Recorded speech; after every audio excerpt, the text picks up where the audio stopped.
Bonjour à tous. Alors aujourd'hui, nous sommes lundi le 2 septembre 2024 et ici c'est férié. Donc on est vraiment, bon moi je suis tellement contente que ce soit férié. Et le plus important que je voulais partager aujourd'hui, c'est que vendredi, qui sera le 6 septembre, par la grâce de Dieu, mon mari et moi, nous allons avoir 21 ans de mariage. À partir de mon mariage religieux. Et vraiment, toute la gloire soit rendue à notre Dieu. Et pour ce fait, je voulais vraiment partager certaines clés qui peuvent aider, ou bien certains tips qui peuvent aider ceux qui veulent entrer dans leur mariage, ou bien ceux qui sont dans leur mariage, vraiment pour avoir un mariage réussi par la grâce de Dieu. En tout cas, sur base de ma petite expérience, je comprends aujourd'hui que tous les mariages ne se ressemblent pas. Ton mari n'est pas comme mon mari, moi je ne suis pas comme ta femme, mais Dieu est tellement bon qu'il nous donne à chacun d'entre nous un peu une marque déposée pour notre mariage. C'est ça que je dis toujours aux gens, il ne faut pas te comparer avec le mari de l'autre, il ne faut pas te comparer avec la femme de l'autre, non. Compare-toi, que Jésus-Christ soit vraiment ton standard, ton thermomètre, et que par la grâce de Dieu, le Saint-Esprit puisse vous guider à comment vous gérez votre maison. Alors, c'est parti. Je vais partager toute cette semaine, Dieu voulant. Je vais faire des vidéos qui pourront peut-être impacter, emmener un plus dans la vie d'une personne. Il y a 4 points que je voudrais parler. Je ne sais pas si je pourrais tout dire aujourd'hui, mais l'un des points qui est vraiment primordial pour avoir un mariage réussi, il faut avoir Jésus-Christ comme votre base et fondation. Que lui seul soit votre boussole.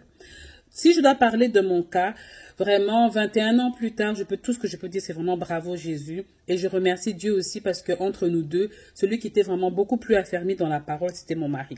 Mon mari, quand on s'est rencontrés, c'était pas que c'était un homme de Dieu, ou bien qu'il servait même dans l'église. Non, c'était juste un frère de l'église. C'était juste un frère, il vient dimanche, il écoute la parole, il prend ses affaires, il part. Il était étudiant.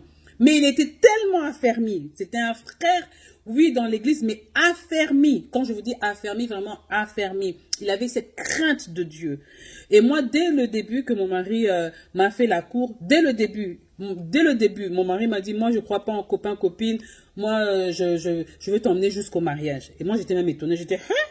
Donc, à peine que tu vois une fille, à peine tu veux emmener au mariage. Mais c'est pour montrer seulement que il ne voulait pas donner passe à être un garçon de gauche à droite. Lui, vraiment, c'était la crainte de Dieu était quelque chose qu'il chérissait. Et dès le début, mon mari me disait que lui, il part pas en boîte. Lui, il n'est jamais parti en boîte. Lui, pas de musique mondaine, pas de ceci, pas de cela. Que lui, vraiment, c'était Jésus-Christ, c'était vraiment sa fondation. Et c'est comme ça que lui voudrait emmener son foyer. C'était dès le début. C'était un frère de l'église, mais un frère de l'église affermi. Et je bénis vraiment Dieu parce que ça m'a beaucoup aidé. Ça m'a beaucoup aidé d'avoir d'être marié à une personne qui valorisait Dieu tellement. Au point même où au début de notre mariage, moi, pour un rien, j'avais ce langage facile. Hein. Pour un rien, moi, je disais, ah, si c'est comme ça, on divorce. Si c'est comme ça, on divorce. Moi, je pouvais divorcer même pour un biscuit. Hey! Même pour un biscuit, je pouvais divorcer. Mais mon mari qui était affermé disait toujours, écoute, moi je ne me suis pas mariée pour divorcer. Ce n'est pas toi qui vas faire entrer l'esprit de divorce dans ma descendance. Donc je retire ces paroles. C'est comme ça que mon mari avait vraiment cette attitude de briser des paroles. Quand moi je pouvais dire, je pouvais balancer quelque chose sous la colère, mon mari était prompt à venir et à déclasser. Je refuse, j'annule ces paroles. Et des années plus tard, aujourd'hui, j'ai compris, franchement, il était frère, mais non, mon mari était vraiment, en tout cas, affermi. Et je le vois servir Dieu jusqu'aujourd'hui, je le vois vraiment craindre Dieu jusqu'aujourd'hui. Et c'est vraiment l'un des secrets d'avoir un mariage réussi, c'est quand Jésus-Christ est votre fondation, c'est lui vraiment qui va combattre pour vous.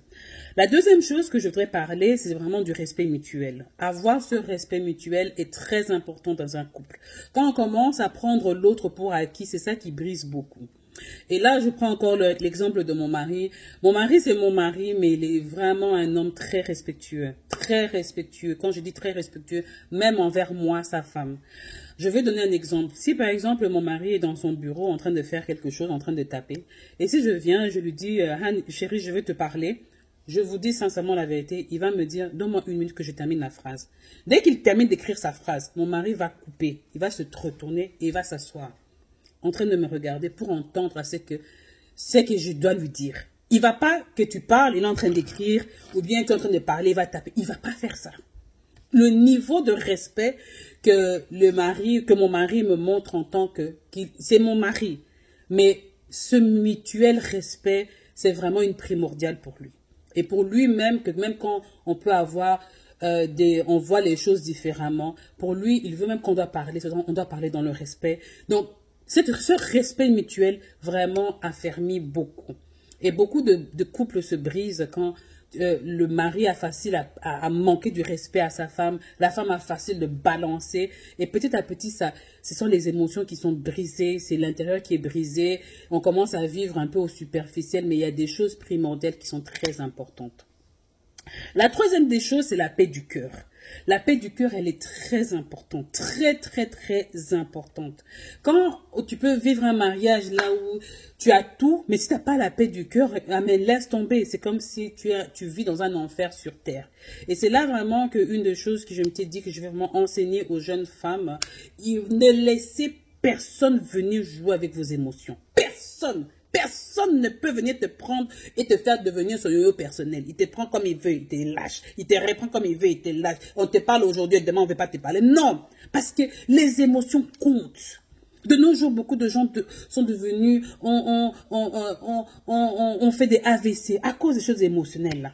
Beaucoup de gens aujourd'hui ont des gastrites à cause des choses émotionnelles. La personne a encaissé, et ça a développé même des maladies. Donc, avoir la paix du cœur, c'est très important. Et moi, je dis toujours aux gens, personne ne respire pour vous, c'est votre vie. Voilà, n'acceptez pas. Quand vous voyez que quelqu'un veut vous prendre pour un acquis, quand vous voyez que quelqu'un veut commencer à jouer avec ses émotions, déposez la personne. Déposez la personne et gardez votre cœur. Donc, la paix du cœur, elle est vraiment très importante. Et c'est l'une des choses que mon mari martèle toujours. Lui, il veut rentrer dans une maison là où il y a la paix qui bat son plein. Et il n'y a que Jésus. Jésus s'appelle le prince de la paix. Il n'y a que Jésus-Christ qui peut donner la paix. La quatrième des choses aujourd'hui que je voudrais parler, c'est l'environnement. L'environnement est très important. Qui as-tu autour de toi? Si vous avez des gens autour de vous qui sont tout le temps là, « Hey, samedi, on part où? Dimanche, on part cette affaire où? » My dear, bon, je ne sais pas, hein, mais ce mariage il y aura forte chance que ce mariage va tenir sur des briques. Pourquoi? Parce qu'à cause de l'environnement. Et moi, Dieu voulant, par la grâce de Dieu, je suis rentrée dans un environnement là où la majorité de notre environnement, ce sont des hommes mariés, ce sont des femmes mariées, ce sont celles qui ont plus de 20 ans de mariage, plus de 25 ans de mariage. Et c'est un environnement qui a été plus ou moins, si je peux dire, scellé par l'Église. Donc, on était, mon mari et moi, en tout cas, la majorité de notre vie était vraiment plus le travail maison-église. Le travail maison-église. Et je vous assure, le fait d'être accroché à l'église, le fait d'être tout le temps actif dans l'église, a sauvé beaucoup de choses. Pourquoi? Parce que tu es tout le temps dans la présence de Dieu, tu es tout le temps, en tout cas, ça joue un très grand rôle.